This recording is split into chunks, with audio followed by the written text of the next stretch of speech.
khotbah saya hari ini adalah hidup yang menghasilkan buah. Kita buka dalam 1 Tesalonika pada pasal yang pertama ayat 2 sampai ayat yang ke-10. Kemarin ada yang nonton Coldplay Bapak Ibu? Saya juga nonton kemarin di TikTok. Tapi satu hal yang saya sangat luar biasa. Ketika Chris Martin bilang begini, ayo semuanya taruh handphone di saku. Mereka pakai apa? Gelang ya. Yang ada di tangan mereka yang dikontrol pakai remote. Ya, semuanya taruh di saku Bapak Ibu. Itu hal dunia Bapak Ibu Saudaraku. Saya percaya anak Tuhan. Di gereja juga. Kalau mau dengar firman Tuhan, taruh handphone di saku. Pasti Bapak Ibu, kan saya buka Alkitab. Di depan ada Bapak Ibu Saudaraku. Saya percaya semua bisa lihat. Chris Martin bisa mengubahkan GBK. Hari ini kita mengubahkan hidup kita di sini. Amin. Tapi nanti Bapak Ibu bilang, saya kan mau foto-foto Pak. Kita punya tim dokumentasi. Jadi biarlah dokumentasi melaksanakan tugasnya. Dan kita mendengarkan kebenaran firman Tuhan. 1 Tesalonika pada pasal yang pertama, ayat 2 sampai ayat yang ke-10. Saya bacakan bagi kita dengan judul buah pemberitaan Paulus.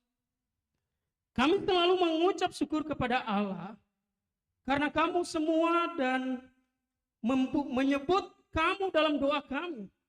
Sebab kami selalu mengingat pekerjaan imanmu, usaha kasihmu, dan ketekunan pengharapanmu kepada Tuhan kita Yesus Kristus di hadapan Allah dan Bapa kita.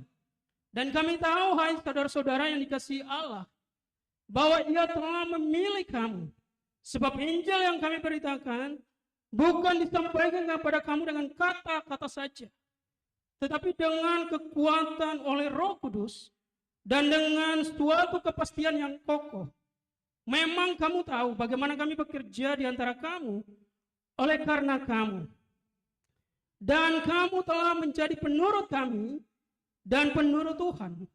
Dalam penindasan yang berat kamu telah menerima firman itu dengan sukacita yang dikerjakan oleh Roh Kudus. Sehingga kamu telah menjadi teladan untuk semua orang percaya di wilayah Makedonia dan Akhaya. Karena dari antara kamu firman Tuhan bergema bukan hanya di Makedonia dan di Akhaya saja, tetapi di semua tempat telah tersiar kabar tentang imanmu kepada Allah. Sehingga kamu tidak usah mengatakan apa-apa tentang hal itu. Sebab mereka sendiri bercerita tentang kamu. Bagaimana kamu sambut dan bagaimana kamu berbalik dari berhala-berhala kepada Allah untuk melayani Allah yang hidup dan Allah yang benar. Dan untuk menantikan kedatangan anaknya dari sorga, yang telah dibangkitkannya dari antara orang mati, yaitu Yesus yang menyelamatkan kita dari murka yang akan datang. Sekali lagi Bapak Ibu Saudara, judul khotbah saya hari ini adalah hidup yang menghasilkan buah. Kalau Bapak Ibu melihat surat 1 Tesalonika, Tesalonika Bapak Ibu itu 2 kali ditulis. Tetapi ini adalah surat Paulus kepada jemaat di Tesalonika yang pertama. Saya setelah membaca Tesalonika, saya baru sadar ternyata ada orang juga yang bernama Tesalonika Bapak Ibu. Pernah nggak Bapak Ibu punya teman namanya Tesalonika? Saya di sosial media ada yang namanya Tesalonika. Nah, di surat Tesalonika ini Paulus memberikan satu kekuatan, satu dorongan kepada jemaat yang ada di Tesalonika supaya mereka tetap kuat kepada Tuhan. Supaya mereka tetap kuat dalam iman mereka kepada Tuhan. Kenapa? Karena banyak gangguan. Kenapa? Karena di Tesalonika Bapak Ibu, gangguan bukan hanya dari berhala. Tetapi gangguan itu datang dari orang-orang yang tidak suka kepada Injil. Makanya di sini Paulus menuliskan surat kepada mereka supaya mereka tetap kuat, mendorong mereka. Semoga mereka nggak cepat menyerah. Biasanya orang percaya Bapak Ibu semakin ditekan, biasanya hampir menyerah. Tetapi jemaat Tesalonika tidak seperti itu. Ketika mereka ditekan oleh orang-orang yang tidak suka kepada mereka, mereka ditekan oleh orang-orang Yahudi yang tidak suka kepada mereka. Justru mereka makin kuat di dalam Tuhan. Inilah yang menjadi pelajaran bagi kita orang percaya. Amin. bahwa ketika kita mengalami tekanan, tekanan bukan menghancurkan kita, tetapi tekanan justru membuat kita maju. Amin. Makanya ada satu statement dikatakan bahwa no pressure, no gold. Nggak ada emas kalau nggak ada tekanan, Bapak Ibu Saudara. Nggak ada hasil yang terbaik kalau nggak ada tekanan. Makanya Paulus menuliskan surat kepada jemaat yang ada di Tesalonika. Supaya apa? Supaya mereka nggak menyerah. Kenapa? Karena di Tesalonika, Bapak Ibu Saudaraku, jumlah orang percaya dan jumlah orang Yahudi hampir berimbang. Ya, hampir berimbang, sehingga orang Yahudi merasa bahwa lama-lama orang Kristen jumlahnya melebihi orang Yahudi. Sehingga orang-orang Yahudi yang ada di kota Tesalonika, ya, mereka menjadi iri hati kepada Paulus. Makanya mereka mengusir Paulus, kemudian Paulus pindah ke kota yang lain. Tesalonika adalah ibu kota dari satu kekaisaran Romawi namanya Makedonia. Kalau Bapak Ibu yang suka bola, itu ada namanya PAOK Tesalonika. Saya yakin Bapak Ibu ada di sini ada yang tahu. Klub ini adalah tempat di mana merupakan wilayah kekaisaran Romawi dan ibu kotanya adalah Tesalonika. Jadi ibu kota Makedonia bukan negara Makedonia sekarang, beda Bapak Ibu Saudara yang dikasihi oleh Tuhan Yesus. Nah, Paulus menuliskan surat kepada mereka supaya mereka tidak menyerah akibat banyak juga berhala. Paulus menuliskan surat kepada mereka walaupun banyak gangguan dari orang Yahudi yang ada di kota itu. Karena biasanya kalau kota besar, Bapak Ibu Saudara, banyak pendatang. Nah, orang Yahudi pun banyak yang ada di Tesalonika. Nah, Paulus menuliskan surat kepada mereka supaya mereka tetap kuat di hadapan Tuhan. Supaya mereka nggak menyerah di hadapan Tuhan, Bapak Ibu Saudaraku. Makanya hari ini kita belajar bagaimana kita mempelajari jemaat Tesalonika. Kenapa mereka bisa berbuah di dalam Tuhan? Kenapa mereka bisa menghasilkan buah walaupun ada tekanan? Kenapa mereka bisa menghasilkan buah walaupun ada hambatan? Mengapa mereka bisa menghasilkan buah walaupun ada tantangan yang membuat mereka hampir menyerah? Kita pelajari hari ini Bapak Ibu Saudara, ada 3 hal yang membuat mereka, yang menjadi modal bagi jemaat Tesalonika sehingga hidup mereka menghasilkan buah. Yang pertama, memiliki pekerjaan iman. Kita buka di ayat yang keempat, dikatakan, dan kami tahu, hai saudara-saudara yang dikasihi Allah, bahwa Ia telah memilih kamu, sebab Injil yang kami beritakan bukan disampaikan kepada kamu dengan kata-kata saja, ayat yang kelima, tetapi juga dengan kekuatan oleh Roh Kudus dan dengan suatu kepastian yang kokoh. Memang kamu tahu bagaimana kami bekerja di antara kamu oleh karena kamu. Bapak Ibu Saudara yang saya kasih dalam Tuhan Yesus, Injil yang diberitakan dengan kuasa itu bukan sekedar kata-kata, bukan sekedar slogan yang katakan NATO, Bapak Ibu Saudara, ya, cuman ngomong doang, no action.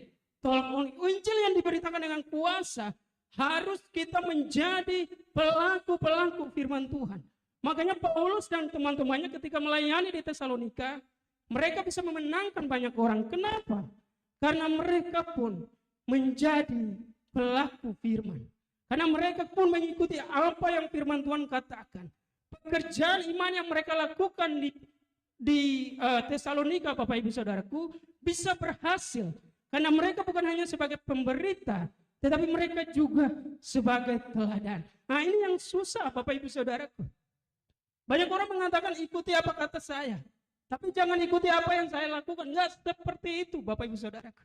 Kalau kita mau berhasil dalam pelayanan kita, kalau kita mau menghasilkan buah dalam pelayanan kita, Bapak Ibu Saudaraku, apa yang kita katakan harus konsisten dengan apa yang kita lakukan.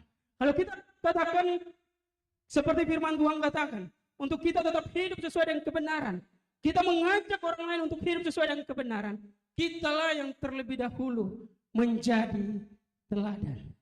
Bapak Ibu Saudara yang saya kasih dalam Tuhan Yesus, nggak gampang. Kenapa? Kenapa Bapak Ibu Saudaraku?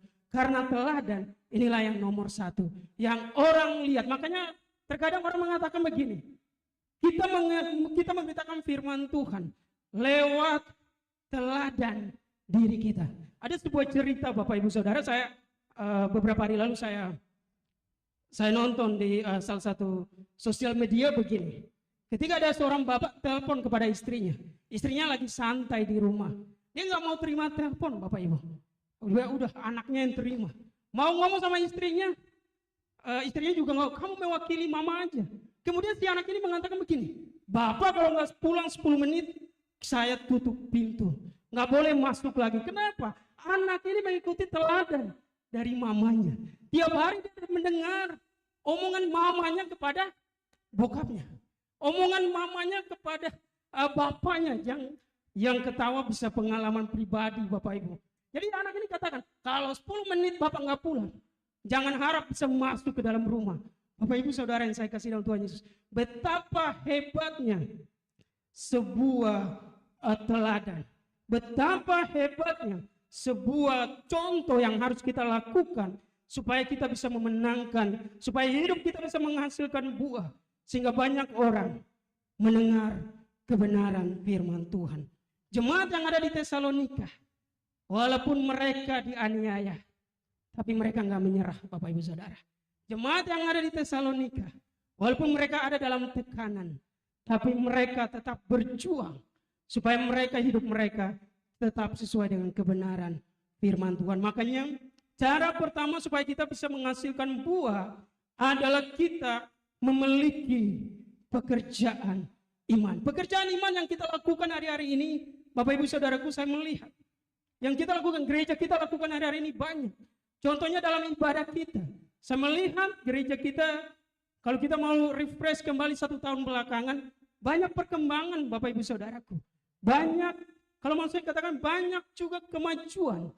Karena kemajuan jangan hanya dilihat dari kuantitas, tapi kemajuan juga dilihat dari kualitas Bapak Ibu Saudara. Makanya hari ini saya banyak ya, singers kita makin banyak. WL kita makin banyak yang, wow, kalau jam terbangnya makin bagus, bisa-bisa gereja di sebelah kanan kita bisa saingan sama kita. Bapak Ibu kalau yang tahu-tahu aja lah, begitu. Saya lihat WL kita tadi juga hebat, sangat luar biasa. Berikan kemuliaan bagi nama Tuhan. Saya melihat ada perkembangan Bapak Ibu Saudaraku, ada progres.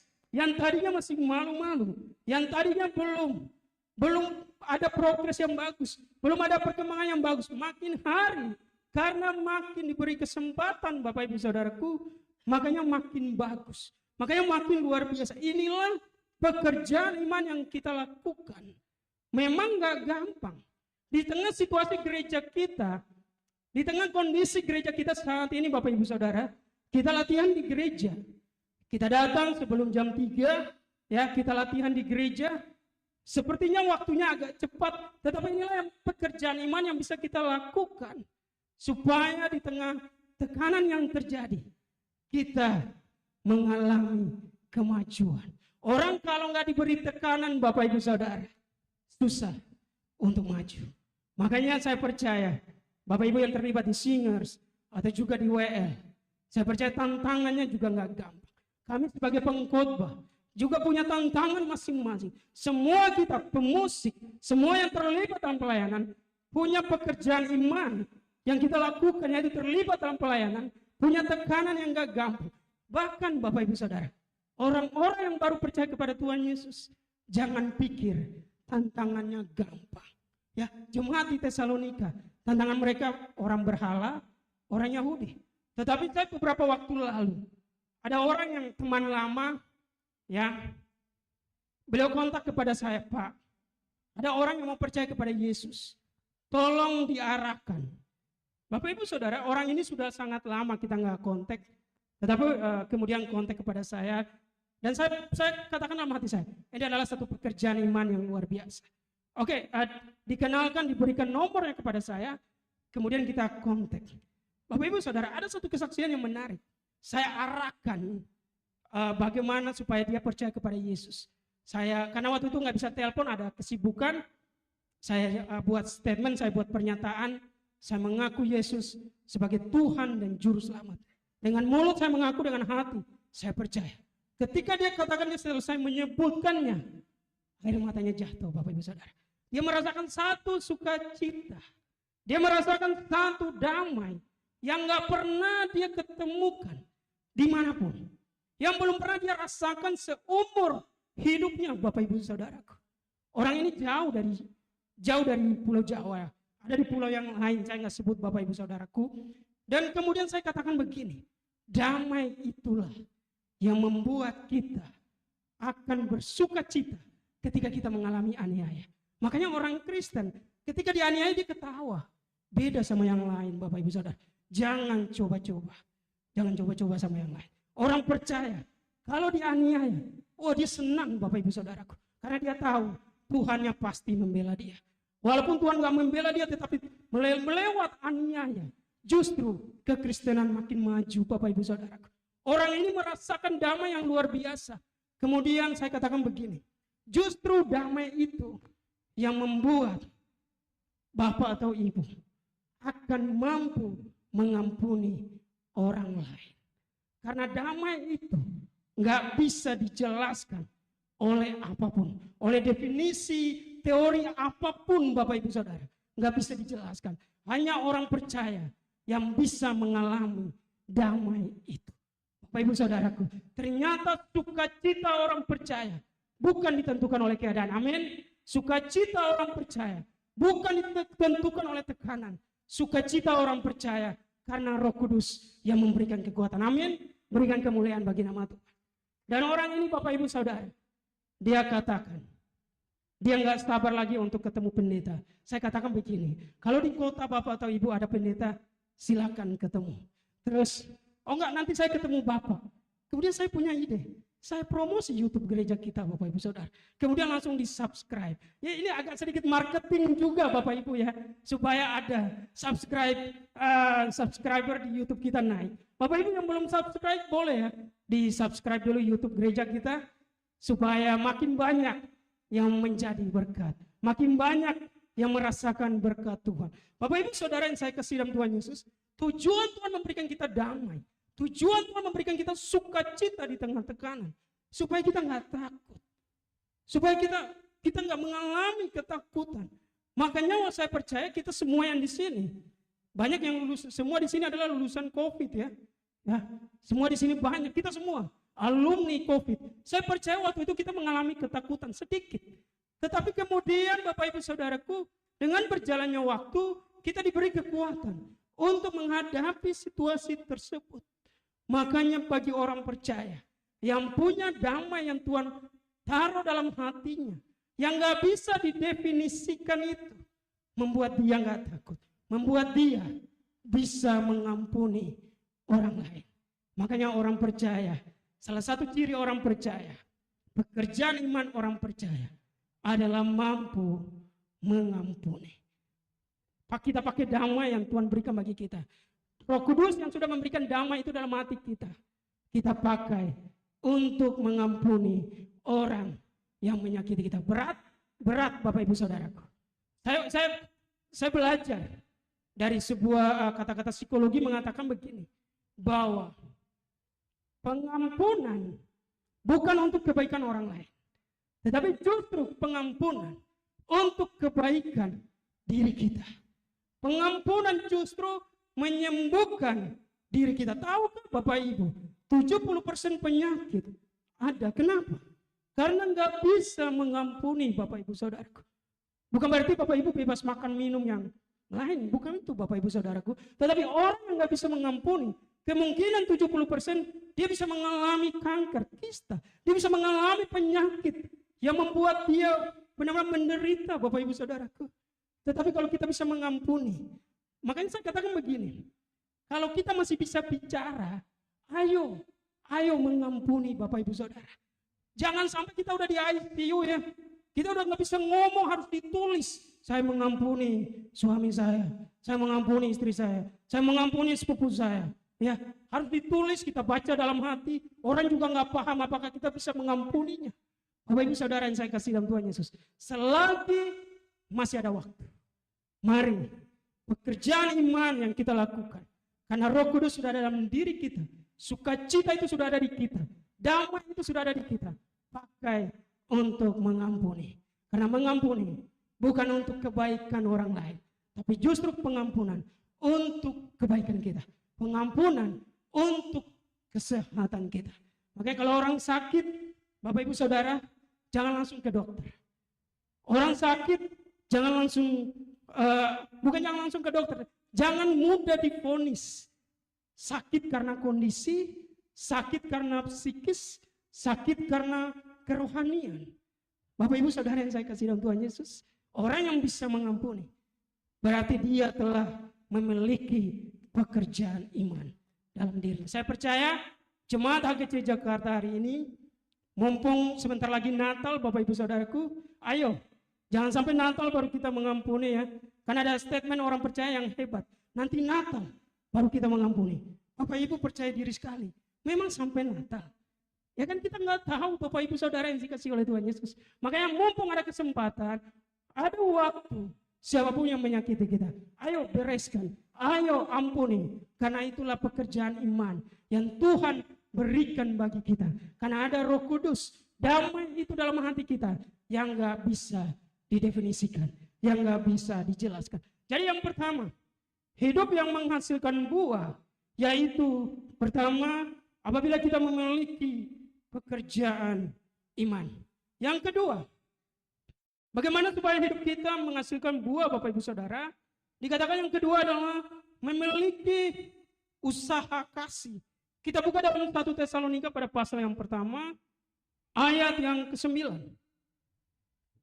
Ayat yang ke-9, saya bacakan bagi kita. Sebab mereka sendiri bercerita tentang kami, bagaimana kami sambut dan bagaimana kamu berbalik dari berhala-berhala kepada Allah untuk melayani Allah yang hidup dan yang benar. Bapak Ibu Saudara yang saya kasih dalam Tuhan Yesus, seperti juga di ayat yang ke-8 dikatakan, karena dari antara kamu firman Tuhan bergema, firman Tuhan terdengar, bukan hanya di Makedonia dan Akhaya saja, tetapi di semua tempat telah tersiar kabar tentang imanmu kepada Allah. Bapak Ibu Saudara yang saya kasih dalam Tuhan Yesus, cara yang kedua supaya kita bisa menghasilkan buah adalah memiliki usaha kasih. Orang-orang yang ada di Tesalonika, Bapak Ibu Saudara, mereka enggak mengatakan dalam diri mereka, kami memiliki kasih, kami sudah menghasilkan buah. Mereka enggak katakan, Bapak Ibu Saudara, tetapi justru orang yang ada di luar Tesalonika, orang-orang yang ada di Akhaya, orang-orang yang ada di tempat yang lain, Bapak Ibu Saudara, Makedonia, bagian selatan dari Tesalonika, mereka lah yang menceritakan kemajuan jemaat yang ada di Tesalonika. Bapak Ibu Saudara yang saya kasih dalam Tuhan Yesus, kalau kita memiliki usaha kasih, nggak usah kita mempromosikan pelayanan kehebatan kita kepada orang lain, tetapi justru orang lain akan melihat buahnya, justru orang lain akan melihat dampaknya. Justru orang lain akan merasakan sendiri dampaknya. Bahkan kita yang merasakan sendiri dampaknya. Dan orang lain yang akan menceritakan mengenai kemajuan kita. Jadi kita nggak usah sohor-sohorin diri, Bapak Ibu Saudara. Kita paling hebat. Kita paling kecap nomor 1, Bapak Ibu Saudara. Nggak usah. Tetapi yang perlu kita lakukan, Bapak Ibu Saudaraku, kita memberikan yang terbaik.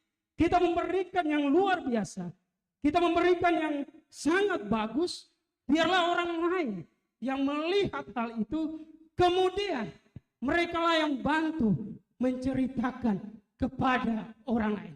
Bukan kita yang menceritakan lagi, tapi justru orang lain yang menceritakannya. Itu Bapak Ibu Saudara, itu baru hebat. Jemaat yang ada di Tesalonika, mereka memiliki usaha kasih dan kehebatan mereka.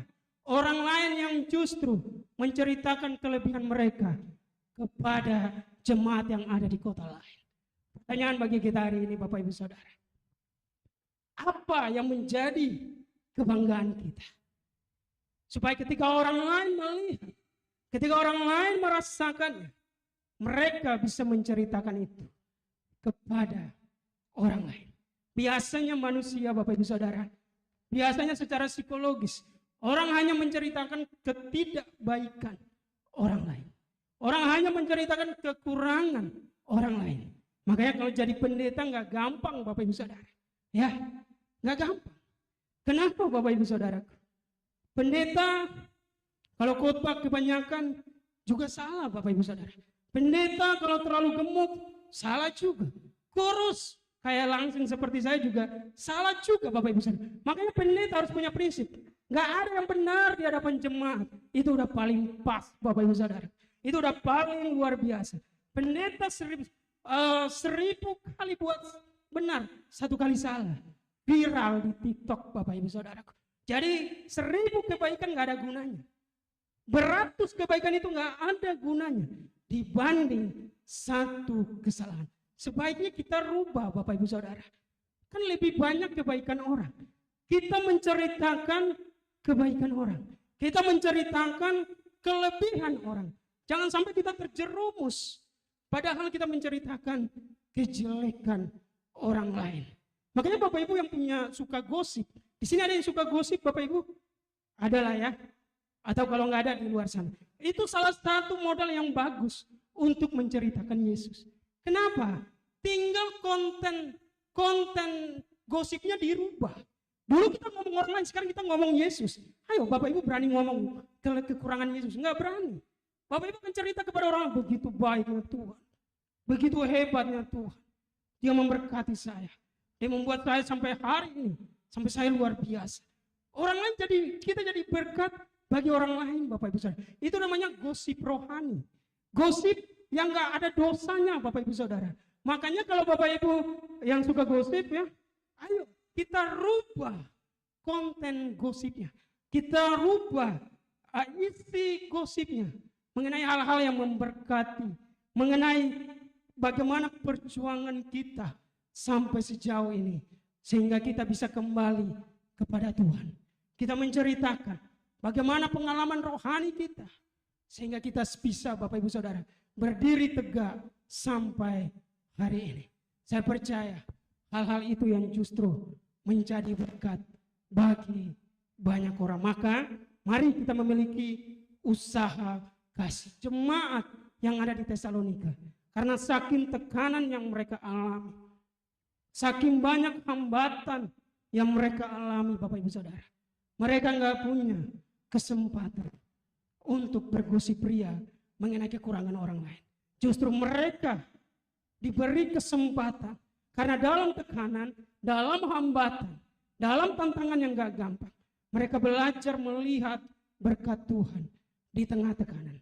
Mereka belajar melihat penyertaan Tuhan di tengah situasi yang membuat hidup mereka gak gampang Bapak Ibu Saudara. Tantangan yang mereka alami gak gampang.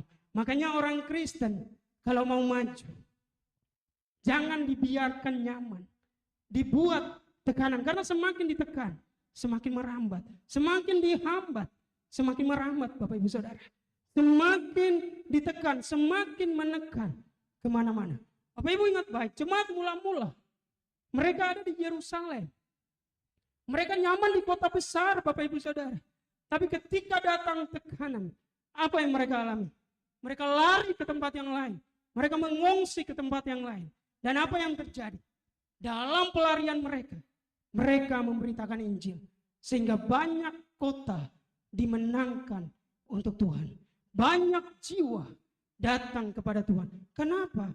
Karena tekanan. Makanya ada seorang pemimpin legendaris di negara kita. Beliau mengatakan begini, saya nggak sebut nama.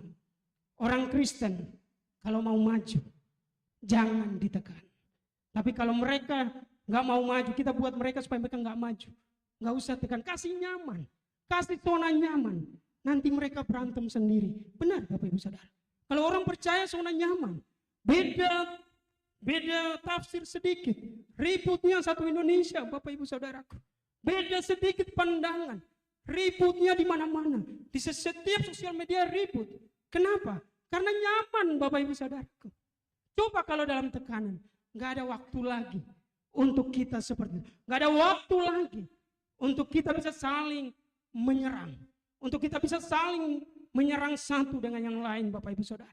Makanya mari sebagai orang percaya, bagaimana supaya hidup kita menghasilkan buah. Yang kedua, kita memiliki usaha kasih.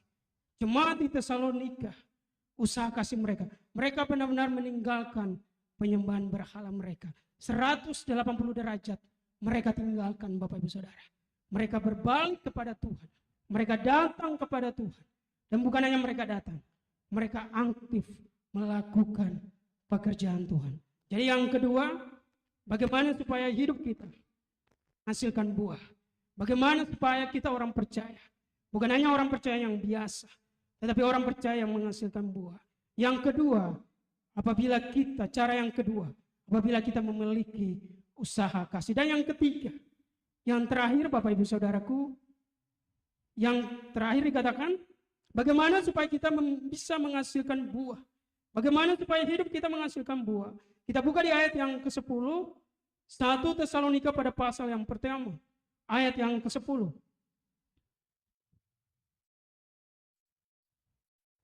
Di sini dikatakan, dan untuk menantikan kedatangan anaknya dari sorga, yang telah dibangkitkannya dari antara orang mati, yaitu Yesus, yang menyelamatkan kita dari murka yang akan datang. Bapak Ibu jemaat yang ada di Tesalonika, mereka diberi satu pengharapan yang pasti.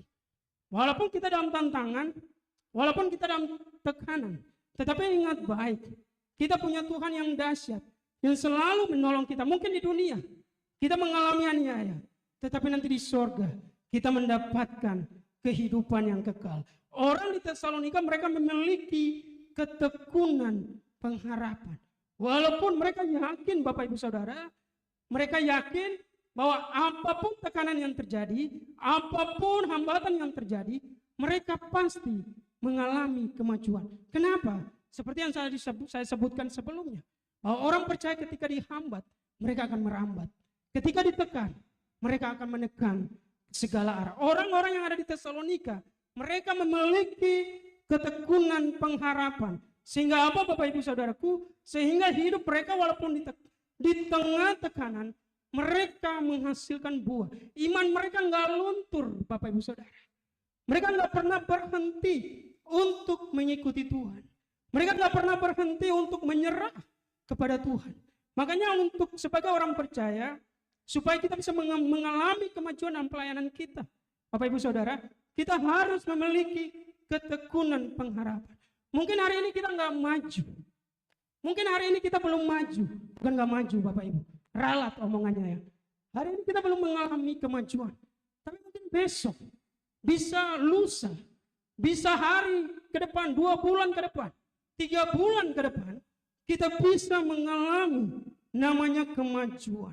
Kunci kemajuan Bapak Ibu Saudaraku yang saya catat di sini dari firman Tuhan ini, seberapa besar pun badai yang kita alami, jangan pernah lompat dari kapal. Makanya seberapa besar tekanan yang kita alami. Karena dalam sebuah gereja nggak gampang Bapak Ibu Saudara. Tekanan hanya datang dari luar. Tekanan hanya datang dari dalam. Tekanan datang dari berbagai sisi.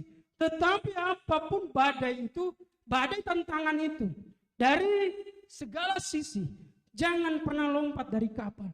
Kalau lompat dari kapal, tenggelam Bapak Ibu Saudaraku. Makanya saya mengajak kita, supaya kita bisa menghasilkan buah. Supaya kita bisa mengalami kemajuan Bapak Ibu Saudaraku, mari kita belajar dari kitab Pengkhotbah pada pasal yang ketiga, ayat 1 sampai ayat yang ke-8. Ini adalah nats yang terakhir Bapak Ibu. Pengkhotbah pada pasal yang ketiga, ayat 1 sampai ayat yang ke-8. Saya akan bacakan bagi kita. Dikatakan, untuk segala sesuatu ada waktunya. Untuk segala sesuatu ada masanya. Apapun di bawah langit ada waktunya. Ada waktu untuk lahir, ada waktu untuk meninggal. Ada waktu untuk menanam, ada waktu untuk mencabut apa yang ditanam. Ada waktu untuk membunuh, ada waktu untuk menyembuhkan. Ada waktu untuk merombak, ada waktu untuk membangun. Ada waktu untuk menangis, ada waktu untuk tertawa. Ada waktu untuk meratap, ada waktu untuk menari. Ada waktu untuk membuang batu, ada waktu untuk mengumpulkan batu. Ada waktu untuk memeluk, ada waktu untuk menahan diri dari memeluk. Ada waktu untuk mencari, ada waktu untuk membiarkan rugi. Ada waktu untuk menyimpan, ada waktu untuk membuang. Ayat yang ke-7, ada waktu untuk merobek, ada waktu untuk menjahit, ada waktu untuk berdiam diri, ada waktu untuk berbicara, ada waktu untuk mengasihi, ada waktu untuk membenci, ada waktu untuk perang, ada waktu untuk damai. Bapak Ibu Saudara, setiap waktu yang disebutkan dalam kitab Pengkhotbah pada pasal yang ketiga, ayat 1 sampai 8, itu kejadian yang terjadi pada zaman Salomo. Karena waktu itu adalah kerajaan. Jangan sampai Bapak Ibu pakai ayat ini. Ada waktu untuk membunuh. Seram Bapak Ibu Saudara. Waktu membunuh di sini dikatakan bahwa biasanya kerajaan mereka tiap tahun ada peperangan Bapak Ibu Saudara. Emang kalau orang perang mereka saling colek Bapak Ibu Saudara. Mereka cuman say hello, nggak begitu. Dalam peperangan, ya.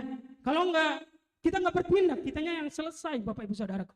Makanya Salomo menuliskan ini, kenyataan yang terjadi waktu zaman Salomo. Ada waktu untuk membunuh, yaitu dalam peperangan. Kalau sekarang Bapak Ibu Saudara, nggak boleh perang. Kenapa? Ditangkap sama PBB Bapak Ibu Saudara.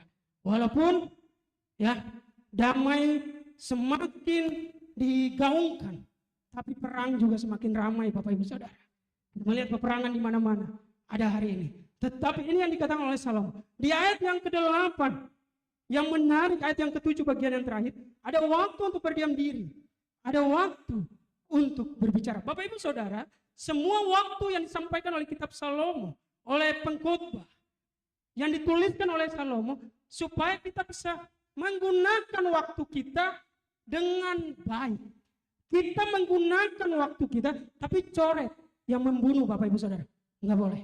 Kita menggunakan waktu kita dengan seefisien mungkin, supaya segala sesuatu ada porsinya. Segala sesuatu ada bagiannya Bapak Ibu Saudara. Makanya dikatakan ada waktu untuk berbicara, ada waktu untuk berdiam diri. Apa yang kita bisa pelajari dari firman Tuhan ini untuk kemajuan pelayanan kita Bapak Ibu Saudara?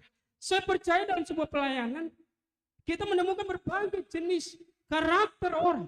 Tetapi satu hal yang menarik di sini, jangan sampai ada orang yang seperti mendominasi setiap hal Bapak Ibu Saudara. Makanya disebutkan di sini ada waktunya masing-masing, supaya kita memakai waktu yang ada sesuai dengan porsinya. Makanya kita yang agak cerewet, ada waktunya kita diam, memberikan kesempatan kepada orang lain untuk berbicara. Kita yang orangnya suka diam Bapak Ibu Saudaraku, kita juga memberikan kesempatan kepada orang yang mungkin banyak diam untuk berbicara. Saya melihat dalam pelayanan gereja kita, justru ada beberapa orang yang saya belum tahu kualitas mereka. Saya belum tahu kelebihan mereka. Tetapi justru ketika saya tahu dan diberikan kesempatan, itu sangat luar biasa Bapak Ibu Saudara. Artinya mari kita belajar dari kitab Pengkhotbah supaya kita mengalami kemajuan. Ada kemajuan dari pelayanan kita. Kita memakai waktu-waktu ini seefisien mungkin. Jangan sampai ada orang yang mengurus semua urusan, tetapi urusannya tidak diurus Bapak Ibu Saudara. Kita semua punya bagiannya masing-masing. Ya, kita semua punya bagiannya masing-masing. Di waktu awal tahun kita berbicara, kita akan membawa jiwa ke gereja. Saya melihat Bapak Ibu Saudara yang lain mulai bergerak membawa saudara-saudara kita untuk kita beribadah bersama. Dan itu sangat luar biasa. Itulah bagian kita Bapak Ibu Saudaraku untuk membawa jiwa ke gereja. Jadi ingat apa bagian kita. Makanya waktu-waktu ini dituliskan supaya orang ingat, orang tahu apa bagiannya. Apa porsi yang dipakai untuk bisa memanfaatkan waktu ini. Terkadang Bapak Ibu Saudara, jujur kalau saya suka agak bolos di beberapa waktu. Waktu begadang Bapak Ibu Saudara. Apalagi saya kan suka bola Bapak Ibu Saudaraku. Ya, kalau sudah jam nonton bola, berarti waktu istirahat pasti terganggu Bapak Ibu Saudara. Kenapa? Karena hanya fans bola yang tahu kalau Real Madrid gol, itu rasanya seperti apa Bapak Ibu Saudara. Hanya fans yang tahu kalau strikernya gol, rasanya seperti apa. Makanya kita melanggar waktu istirahatnya. Kita melanggar, padahal sebenarnya nggak boleh Bapak Ibu Saudara. Harus meluangkan waktu untuk bisa beristirahat. Tapi hari-hari ini sudah berbeda. Dulu saya catat jadwal, kemudian saya nonton. Sekarang saya sudah lama nggak nonton, Bapak Ibu Saudara. Nontonnya di mana? Di TikTok. Nonton highlight bola. Bapak Ibu Saudara yang saya kasih dalam Tuhan Yesus, ingat baik, apa porsi kita? Apa bagian kita dalam pelayanan ini? Mari kita lakukan. Jangan sampai kita overlap, Bapak Ibu Saudara. Jangan sampai kita mengurusi saudara kita yang lain, tetapi urusan kita belum selesai. Makanya waktu ini Tuhan berikan supaya apa yang menjadi bagian kita itu yang kita lakukan. Supaya apa yang menjadi bagian kita bisa menghasilkan buah. Apa yang menjadi bagian kita bisa mengalami kemajuan. Jadi ingat baik Bapak Ibu Saudara, hidup yang menghasilkan buah ada 3 cara. Ada 3 cara supaya kita bisa menghasilkan buah. Yang pertama, bila kita memiliki pekerjaan iman, ayat 4 sampai ayat yang ke-8 dari 1 Tesalonika pada pasal yang pertama ayat 2 sampai 10. Cara yang kedua, apabila kita memiliki usaha kasih. Dan cara yang ketiga Bapak Ibu Saudara, apabila kita memiliki ketekunan pengharapan. Mungkin hari ini kita nggak maju. Hari ini kita belum mengalami kemajuan. Besok dan seterusnya kita akan melakukan, kita akan mengalami kemajuan. Yang penting kita melakukan yang terbaik. Bapak Ibu Saudara yang saya kasih dalam Tuhan Yesus. Dan saya ingat baik, saya ingat bahwa hal yang kita lakukan hari-hari ini, tracknya sudah benar Bapak Ibu Saudara. Realnya sudah benar Bapak Ibu Saudaraku. Ayo kita terus saling berkolaborasi. Apalagi gereja kita tahun ini adalah tahun sinergi. Apa yang menjadi bagian kita? Kita gabungkan bersama. Kita lakukan bersama, kita kerja sama. Supaya kita bisa mengalami kemajuan. Bagian kita bisa nyanyi, bagian kita bisa main alat musik. Bagian kita bisa membawa jiwa bagi Tuhan. Mari kita lakukan Bapak Ibu Saudara. Semua hal kita kolaborasikan. Supaya apa? Supaya kita bisa menghasilkan buah. Kiranya firman Tuhan di hari ini menjadi berkat bagi kita. Mari kita berdoa. Kami bersyukur Tuhan untuk setiap kasih setia Tuhan.